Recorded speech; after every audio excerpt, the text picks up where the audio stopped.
послушных поросят. Вот идут они к корыцу, пятачки у них блестят.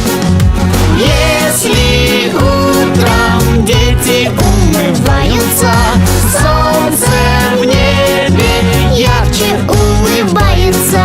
Если утром дети умываются, солнце в небе Ярче улыбается. Также надо знать, конечно, что болеют часто те, кто живет в грязи и пыли, кто забыл о чистоте.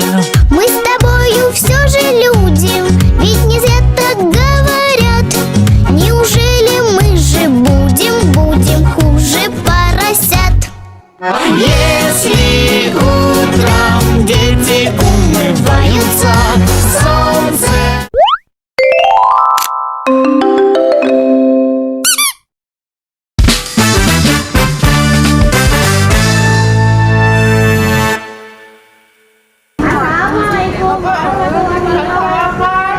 Waalaikumsalam warahmatullahi wabarakatuh.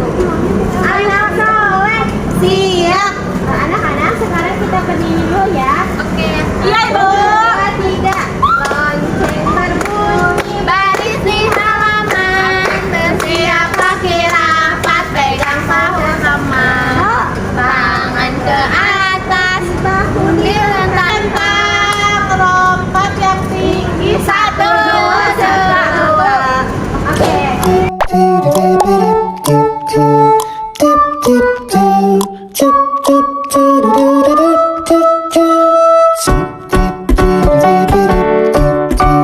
Nah, anak-anak, tadi setelah berbaris di luar, sekarang kita akan belajar menggunakan ibu kreator.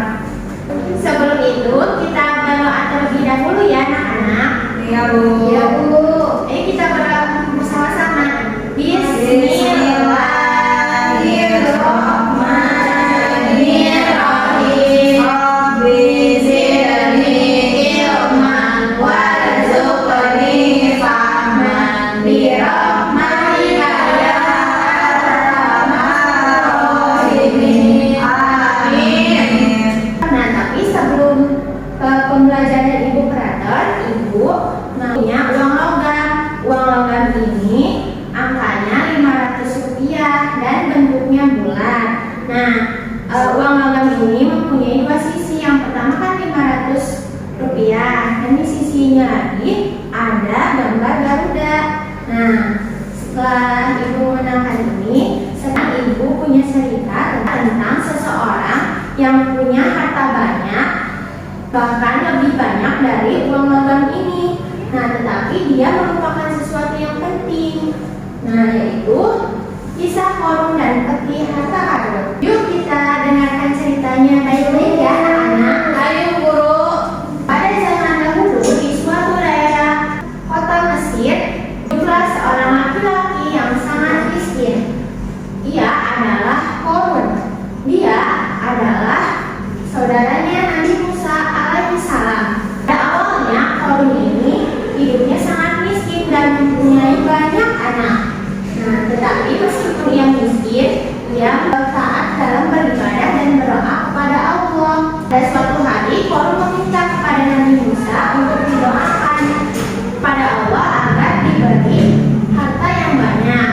Nah, lalu Nabi Musa mendoakan Korun dan Allah pun mengabulkan doa tersebut sehingga Korun memiliki harta yang banyak. Pada suatu hari, Korun didatangi oleh dua utusan yang diperintahkan oleh Nabi Musa untuk mengeluarkan zakat. Nah, namun Korun ini malah menolaknya dan dia berkata kepada dua utusan itu, kata Korun, tidak, harta ini dari aku sendiri, bukan dari Allah, kata Korun. Nah, kemudian kedua utusan itu melaporkan kejadian tersebut kepada Nabi Musa. Nah, sebelum lanjut ke ceritanya, kita senang dulu ya, anak-anak. Mari kita bersenam aerobik. 1, 2, 3.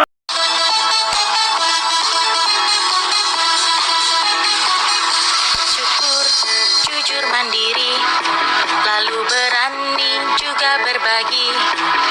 Itulah yang harus kulakukan, setiap hari takkan ku lupa.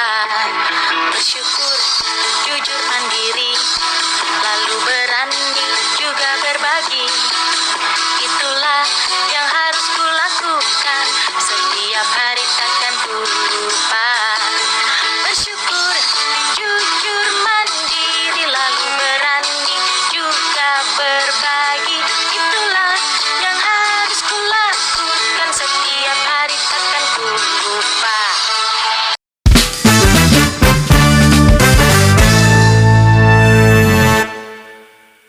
Nah, sekarang kita lanjut lagi ke ceritanya ya. Nah, pada suatu hari, Nabi Musa menemui Korun di pasar dan menasihatinya agar bersedekah. Namun, Korun menolak nasihat itu dan justru malah menuduh Nabi Musa ingin merebut hartanya. Nah, setiap hari Korun ini memamerkan kekayaannya yang mewah bersama pelayan dan pengawalnya. Nah, hal ini membuat banyak orang di sekitar lingkungannya mempunyai harta seperti Korun. Nah, hingga pada akhirnya Allah menurunkan azab kepada Korun. Tiba-tiba bumi bergemuruh, rumah dan seluruh harta Korun ditenggelamkan beserta Korunnya pun ditenggelamkan ke dalam perut bumi. Nah, anak-anak, sikap Korun tadi itu menurut kalian sombong atau tidak sih? Sombong. Betul ya? Ya, betul ya. Korun itu sikapnya sombong. Nah, menurut kalian kalau kita punya rezeki, kita harus apa? Bagi-bagi. Ya, kita betul. Kita harus berbagi, kita harus bersyukur. Nah, jadi pesan moral dari kisah Korun ini mengajarkan kita bahwa semua harta yang kita miliki yaitu adalah pemberian dari Allah SWT. Nah, kalau kita punya rezeki, nah rezeki itu berupa makanan, terus kesehatan, lalu memiliki teman. Nah, itu adalah rezeki. Nah, kita itu harus bersyukur dan mau berbagi kepada teman. Alhamdulillah, cerita kali ini sudah selesai. Nah, sekarang ibu punya kegiatan permainan, tapi kegiatannya mau di luar. Ayo kita keluar. Ayo.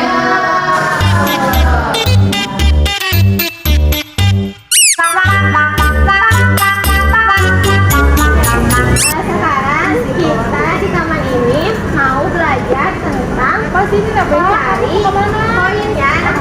Di sini ibu seperti harta karun. Nanti kalian mencari taman ini. Nanti ibu bakal nyebarin koin-koinnya gitu, ada beberapa koin. Nah, jadi di setiap orang anak itu mencari satu koin aja ya. Kalau udah menemukan koinnya, bisa masukin ke dalam peti harta karun ini. Sekarang boleh dicari ya koinnya. Kalau yang udah nemu bisa dimasukin ke peti harta. Ibu nemu? Ya, boleh masukin. Ayo. Oke, Bu. Ibu.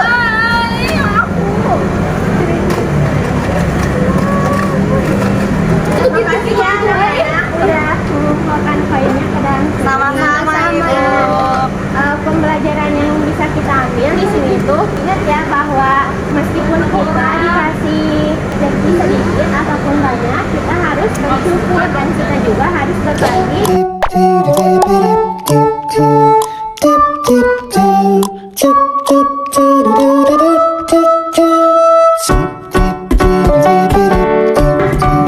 Tadi gimana mencari harta karunnya? Seru nggak? Seru.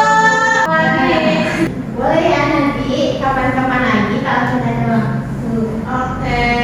Nah, mungkin pembelajaran hari ini cukup sekian dari Ibu.